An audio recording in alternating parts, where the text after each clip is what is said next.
Okay, so what if you could train an AI to be a master detective? We're going to look at a brand new approach that does just that. It trains an AI almost like it's a character in a video game to revolutionize cybersecurity. How? By finding that one crucial clue in a massive mountain of data. You'd think that when you're fighting cybercrime, more data is always better, right? Well, what if the opposite is actually true?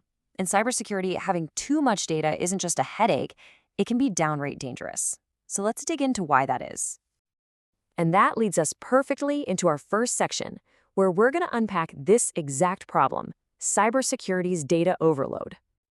So, the fancy term for this problem is high-dimensional data.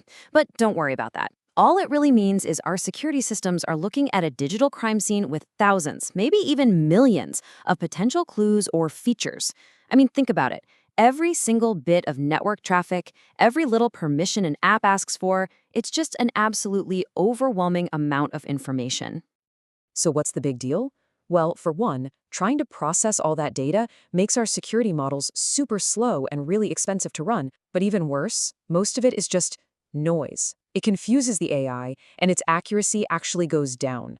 This leads to this huge risk called overfitting, which is where the model gets so distracted by all the useless details that it completely misses the real threats. It's exactly like a detective getting obsessed with a totally meaningless clue and letting the actual criminal just walk right out the door. Okay, so if having way too much data is the problem, how do you fix it? Well, that brings us to the classic ways people have tried to find only the important clues. The solution is something called feature selection, and the goal here is actually really simple. You want to teach the machine how to automatically pick out the most important clues, those features, and just toss out all the useless distracting noise. It's all about working smarter, not harder. And this diagram kind of breaks down the three traditional ways of doing this. Over on the left, you've got filter methods. Think of these as a quick pre-screening. They just rank all the clues by how important they seem before the real work even starts. Then in the middle, you have wrapper methods. These are way more methodical. They actually test out different combinations of clues, different teams of clues, if you will, to see which one performs best. They're really powerful, but man, they can be slow. And finally, on the right are embedded methods, which are the most streamlined. They build the whole clue-picking process right into the AI's training. So yeah, each one has its pros and cons. But what if there was a better way? A more dynamic way, a way to train an AI to actually learn how to pick the best clues all by itself, just like a real detective gets better with experience? Well, that is exactly where this new research comes in. The amazing technology at the heart of this is called reinforcement learning, or RL for short. And this quote really just nails it. This isn't about just force-feeding an AI a ton of data to memorize. No, it's about letting an agent learn from scratch through trial and error, just by interacting with its world. Seriously, the best way to think about it is like a game. So you've got the AI agent, our detective, and it picks a team of clues or features. Then the environment tests how well that team did at solving the crime. If the team did a good job, the agent gets a reward. If it did a bad job, it gets a penalty. And it just does this over and over and over again, learning from that feedback and getting smarter every single time, picking better and better teams of clues. So, who's the player in this game? That's the agent. It's our AI detective. Its one and only job is to get better at telling a vital clue from a worthless distraction. And where is it playing? That's the environment. You can think of it as the crime scene itself, the whole messy data set, packed with both crucial evidence and a ton of red herrings. This is the world our agent has to figure out. So what can it do? Well, it can take actions. These are the choices our detective makes.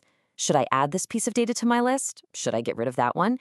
Every choice is an action that could change the whole outcome. And finally, the most important part, the reward. How does our detective know if it's on the right track? Simple. After every action, it gets a score based on how much its choice helped with accuracy. Did adding that clue help it spot malware better? Awesome, here's a reward. Did it just make things more confusing? Oops, here's a penalty. This super simple feedback loop is what powers the entire learning process. It's brilliant. Okay, so this all sounds amazing in theory, right? But the real question is, does it actually work? Let's see how our AI detective did when they threw some seriously tough, real-world cases at it. And believe me, the researchers did not go easy on their new AI. They tested it on two incredibly challenging real-world datasets. The first was a bunch of real-time network traffic from Internet of Things devices. Smart speakers, cameras, stuff that's packed with modern attacks like DDoS. The second was a huge collection of over 15,000 Android apps, and the AI's job was to tell the good guys from the bad guys. And boom, here are the results. The new AI method is labeled FBS. That's the one in medium gray. Now look at the chart on the left for the IoT data. You can see that FBS bar is just consistently the highest. It totally crushed it on accuracy. But then look at the chart on the right for the Android malware. Here, an older method called RFE actually squeaked out a win, performing just a little bit better. And this is a really fascinating discovery. It suggests that the messy, chaotic world of network traffic is the perfect playground for a dynamic learning AI. But the more structured, predictable data from app permissions might still favor a more traditional, by-the-books approach.